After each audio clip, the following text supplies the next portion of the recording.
My husband's mom, Mill, compared my pregnancy to my sister-in-law's, saying hers was perfect and mine wasn't. After my sister-in-law gave birth, both she and my husband stopped talking to Mill. My husband and I have been married for more than 2 years, and we've been together for 7. He's amazing, the man of my dreams, and we have a great life together. My big Mexican family loves him, and I haven't heard anyone say they don't like him. He's respectful to everyone, which is why I fell in love with him.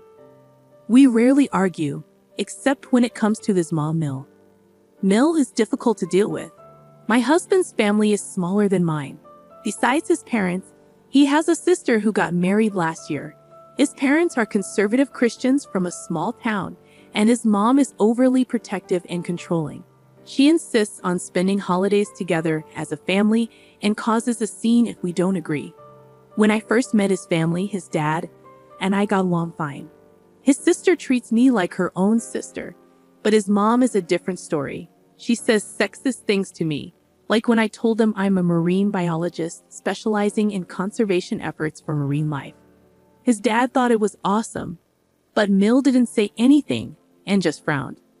Later, my husband's dad called him to say that Mill wanted him to end our relationship because she thinks I'm not good enough for her son.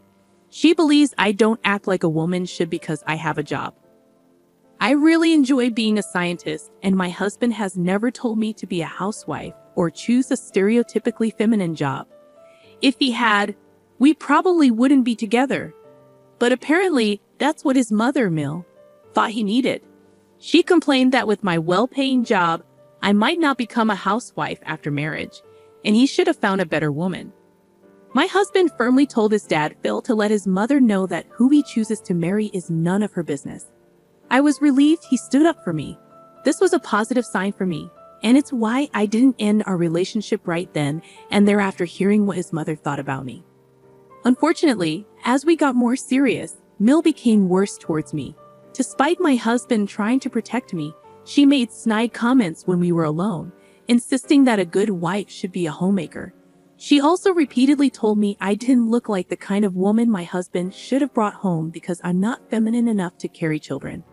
At first, I thought she might be joking, but when she kept saying it, I realized she was serious. One day during dinner at her insistence, she went on a rant about missing a time when women took care of their families, and men went out to earn. My husband responded, saying the world doesn't work like that anymore, and he's lucky to have a partner like me. We both earn well and take care of the house together. Mill shook her head, insisting that women should act like women and men should act like men.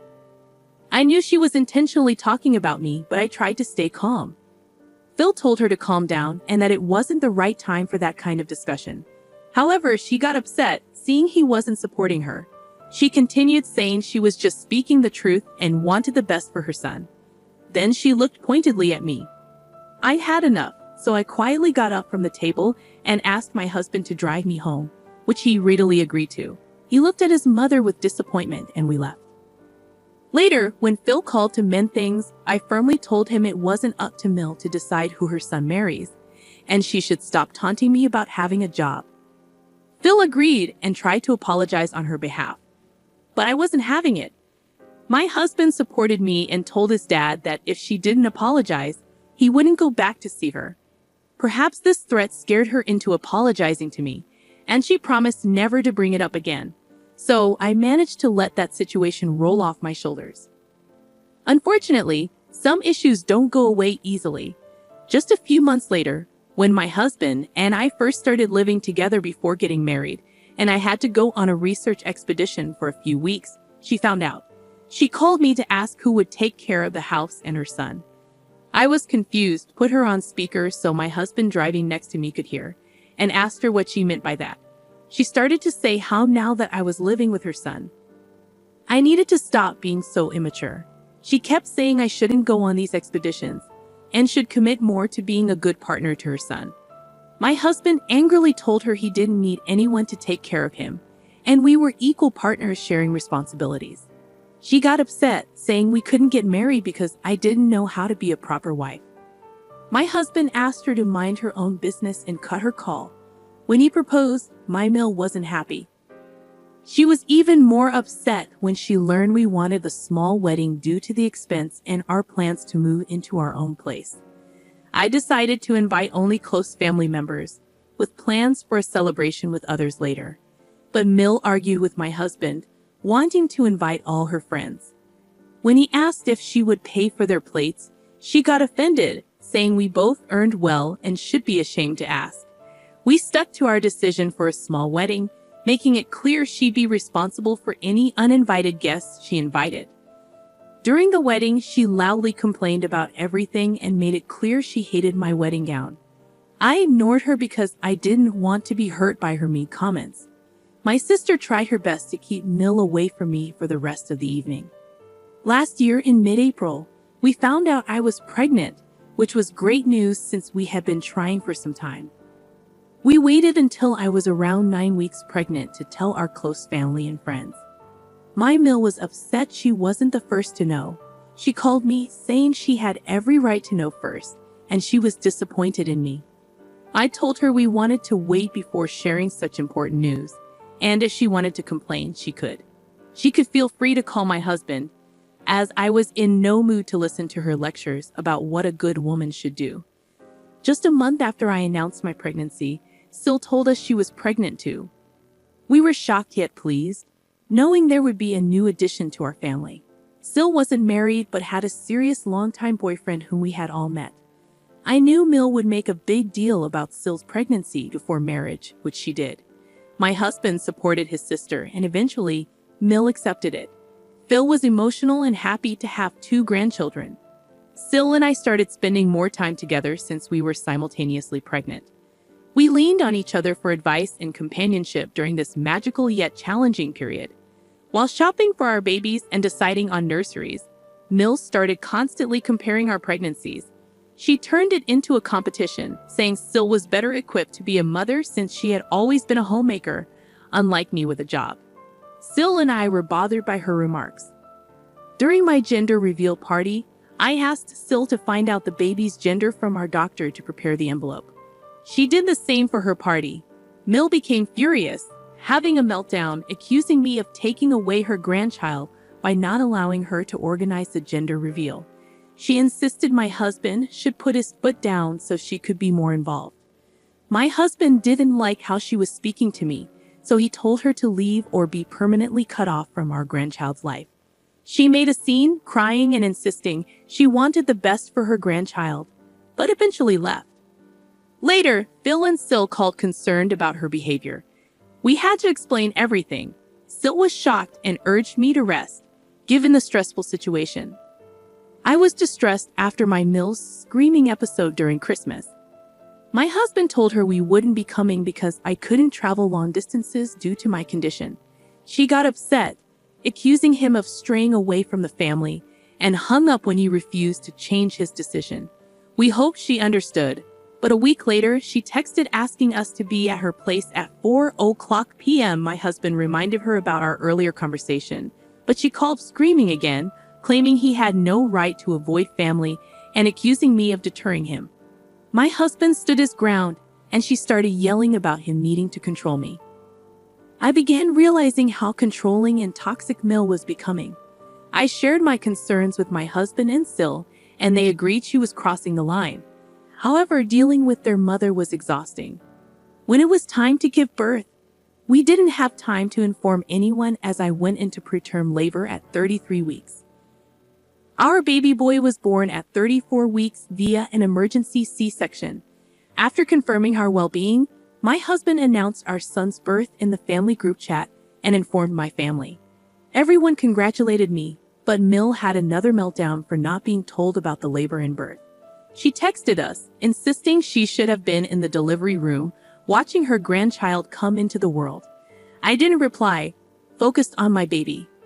When we announced his name, she called my husband, crying that it sounded too Mexican. She suggested a different name, but we didn't listen. When it was time for her to meet our son, she insisted on calling him a completely different name. My husband firmly asked her to stop, but she tried justifying it as her special little name for him. She also hates that I breastfeed my son because it takes him away from her. She suggests I start feeding him formula so she can spend more time with him. My mother explained the importance of breast milk for a newborn, but Mill argued it was unfair. Her taunts and controlling nature became unbearable. The final straw came when she invited me to lunch to discuss something important. Despite trying to cancel, she insisted we meet. At lunch, she asked about our son's godfather. I knew she wouldn't like the answer. I explained that my husband and I had chosen each other as our children's godparents. Mill burst into tears in the restaurant, yelling about how I could do this to her.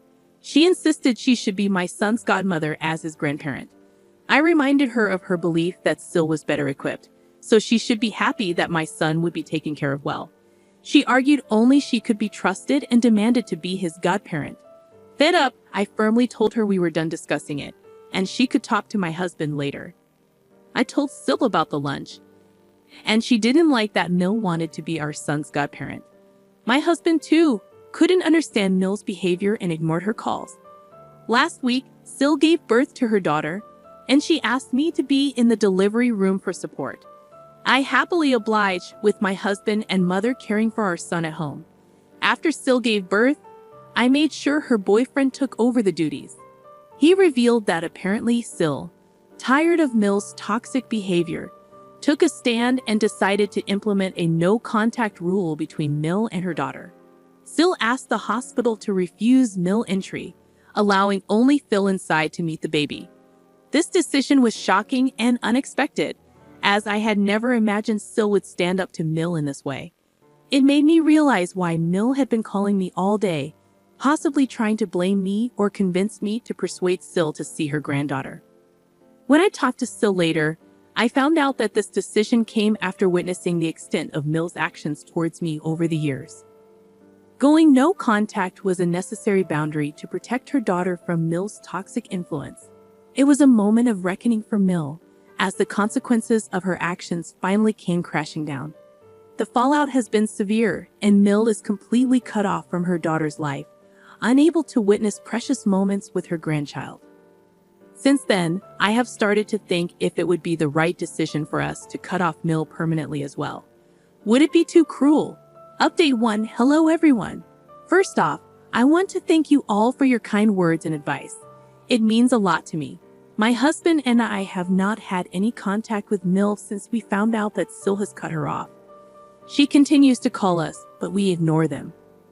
After discussing with my husband, we agreed that for our mental peace, it would be better to cut her out permanently, as there is no guarantee she won't behave the same way with our son.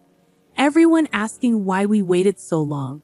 My husband grew up in this toxic environment and didn't fully realize how wrong it was until his mother started misbehaving with me.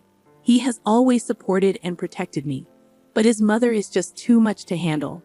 We set up a group video call with his sister and Phil, where we discussed our decision, and they are on our side. Now we just need to inform Mill about our decision. Update 2. If you're itching for an update, sit down.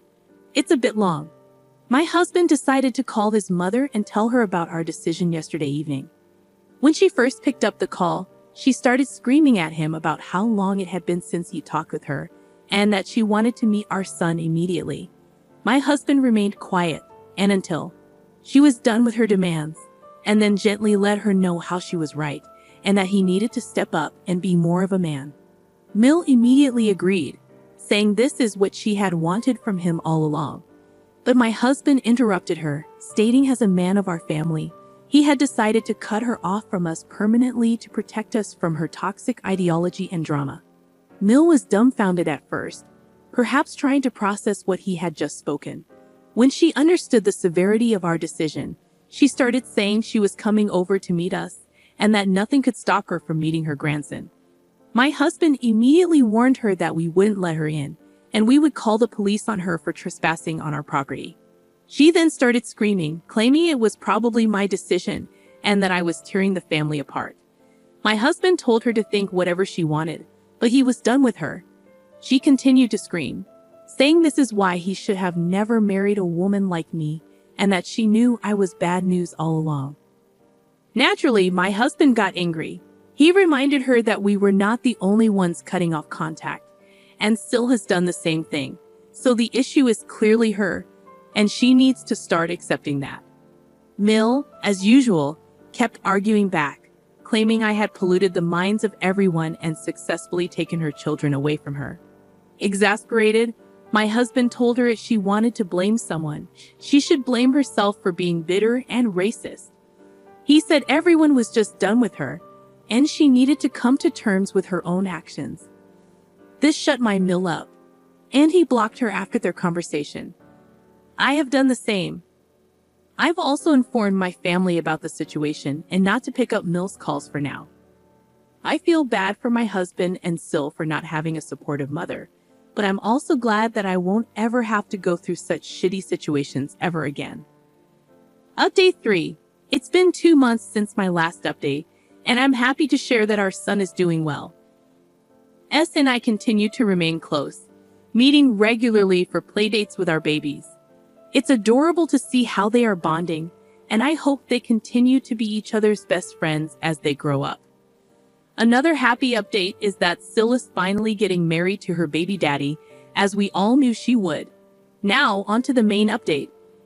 We continue to have no contact with Mill. For those concerned about our safety, don't worry, we have cameras installed everywhere, and we changed our locks. There's no way Mill can disturb us. I doubt she will ever confront us publicly, since many people know exactly why we cut her off, and she must be embarrassed. After we cut off all contact, she did try to persuade Phil to talk with us, but he refused and let her know he was getting sick of her too. I guess when her own husband told her this, it might have finally made her think. A few weeks later, she asked Phil to tell us how sorry she was for everything she had done to me. I doubt she genuinely feels apologetic, which is why we continue to not talk with her. Until today, Phil and my family continue to visit us and bond with our grandchild, which is how it's going to be in the near future.